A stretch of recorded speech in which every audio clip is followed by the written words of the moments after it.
जरा वीडियो वेखियो। मैनू कहने बाबा भूंडा मैं हथ च रखदा खुंडा बांह वट के करदा टुंडा जो बाबे नू ललकारदा संगरूर जिले विच आके बाबा अखां मारदा ਬੋਲਣ ਦੀ ਤੈਨੂੰ ਅਕਲ ਨਹੀਂ ਤੇਰੇ ਚਾਰ ਚਪੇੜਾ ਰੱਖਾਂ ਬੁੜੀਆਂ ਨੂੰ ਤੂੰ ਵੇਖ ਕੇ ਕਾਹਤੋਂ ਮਾਰਦਾ ਬਾਬਾ ਅੱਖਾਂ ਆ ਫੜ ਲੈ 10 ਰੁਪਈਆ ਨਹੀਂ ਤਾਂ ਆਪਣਾ ਕੇ ਜਾਏਗਾ ਮੈਥੋਂ ਲੱਤਾਂ ਬੱਚਾ ਬਾਬੇ ਤੇਰੀ ਸੇਵਾ ਤੋਂ ਬਹੁਤ ਪਰੇਸ਼ਾਨ ਹੋਏ ਮੰਗ ਕੀ ਮੰਗਦੀ ਐ ਬਾਬੇ ਅੱਜ ਤੇਰੀਆਂ 3 ਇੱਛਾ ਪੂਰੀਆਂ ਕਰਨਗੇ ਪਰ ਉਹਦੀ ਵੀ ਇੱਕ ਸ਼ਰਤ ਹੈ ਜੋ ਵੀ ਤੂੰ ਮੰਗੇਗੀ ਉਦੋਂ 10 ਗੁਣਾ ਜ਼ਿਆਦਾ ਤੇਰੀ ਸੱਸ ਨੂੰ ਮਿਲੂਗਾ ਅੱਛਾ ਬਾਬਾ ਜੀ ਫਿਰ ਤੁਸੀਂ ਮੈਨੂੰ 1 ਲੱਖ ਰੁਪਈਆ ਦੇ ਦਿਓ ਇੰਗਣ ਵਿਗਣ ਤਲੀ ਤਲਿੰਗਣ ਕਾਲਾ ਪੀਲਾ ਡੱਕਰਾ ਗੁੜਖਾਵਾਂ ਵੇੜ ਵਧਾਵਾਂ ਮੂਲੀ ਪੱਤਰਾ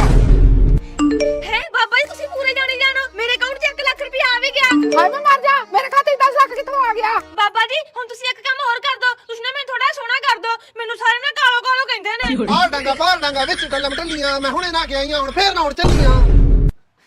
ਹਾਏ ਮੈਂ ਮਰ ਜਾ ਬਾਬਾ ਜੀ ਮੈਂ ਸੱਚੀ ਕਿੰਨੀ ਸੋਹਣੀ ਹੋ ਗਈ ਹਾਏ ਮੈਂ ਮਰ ਜਾ ਮੈਂ ਕਿੰਨੀ ਸੋਹਣੀ ਹੋ ਗਈ ਹੁਣ ਰਹਿ ਗਈ ਬੱਚਾ ਤੇਰੀ ਤੀਜੀ ਤੇ ਆਖਰੀ ਇੱਛਾ ਹੁਣ ਦੱਸ ਤੈਨੂੰ ਕੀ ਚਾਹੀਦਾ ਹੈ अभी मजा आएगा ना ਬਾਬਾ ਜੀ ਮੇਰੀ ਆਖਰੀ ਇੱਛਾ ਇਹ ਆ ਹੁਣ ਤੁਸੀਂ ਮੈਨੂੰ ਛੋਟਾ ਜਿਹਾ ਹਾਰਟ ਅਟੈਕ ਦੇ ਦਿਓ